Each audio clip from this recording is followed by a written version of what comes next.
अपने अपने कर्म। मनुष्य को उसके कर्म ही दंडित करते हैं और उसके कर्म ही उसे पुरस्कृत करते हैं। मनुष्य व्यर्थ ही ईश्वर को अपने दुखों का दोषी ठहराता है।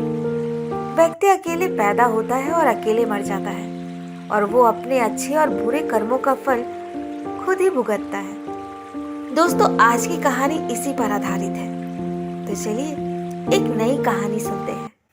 सेठ घनश्याम दास बहुत बड़ी हवेली में रहता था। उसके 3 लड़के थे। पैसा, नौकर चाकर, घोड़ा गाड़ी तो थी ही, मगर उसे अपने खजानों में सबसे अधिक प्यार अपने 17 हाथियों से था। हाथियों की देखरेख में कोई कसर नहीं रह जाए, इस बात का उसे बहुत ख्याल रहता। उसे सदा यही फिक्र रहता कि उसके मरने के बाद उसके हाथियों का क्या होगा।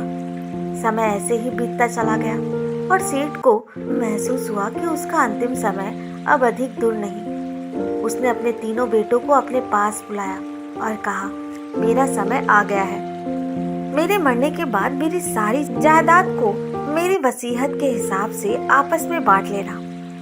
एक बात का खास ख्याल रखना कि मेरे हाथियों को किसी भी किस्म की कोई हानि ना हो। कुछ दिन बाद सेठ स्वर्ग सिधार गया। तीनों लड़कों ने जायदाद का बंटवारा पिता की इच्छा अनुसार किया, मगर हाथियों को लेकर सब परेशान हो गए। कारण था कि सेठ ने हाथियों के बंटवारे में पहले लड़के को आधा, दूसरे को तिहाई और तीसरे को 9वां हिस्सा दिया था। 17 हाथियों को इस तरह से बांटना एकदम असंभव लगा। हताश होकर तीनों लड़के 17 हाथियों को लेकर एक बाग में चले गए और सोचने लगे कि इस विकट समस्या का कैसे समाधान हो। तभी तीनों ने देखा कि एक साधु अपने हाथी पर सवार होकर उनकी ओर आ रहा है। साधु के पास आने पर लड़कों ने प्रणाम किया और अपनी सारी समस्या बताई। साधु ने कहा कि इस बात से परेशान होने की जरूरत ही नहीं है, लो मैं तुम्हें अपना हाथी दे देता हूँ। सुनकर तीनों लड़के बहुत खुश हुए। अब सामने 18 हाथी थे। साधु ने पहले लड़के को बुलाकर कहा कि तुम अपने पिता की इच्छा अनुसार आधे यानी 9 हाथी ले जाओ। दूसरे लड़के को बुलाकर उसने तिहाई यानी 6 हाथी दे दिए और छोटे लड़के को बुलाकर कहा कि तुम्हें 9वां हिस्सा यानी 2 हाथी ले जाओ। 9 जमा 6 जमा 2 मिलाकर 17 हाथी हो गए और एक हाथी फिर भी बच गया। लड़कों की समझ में यह गणित बिल्कुल नहीं आया और तीनों साधु महाराज की ओर देखते ही रह गए।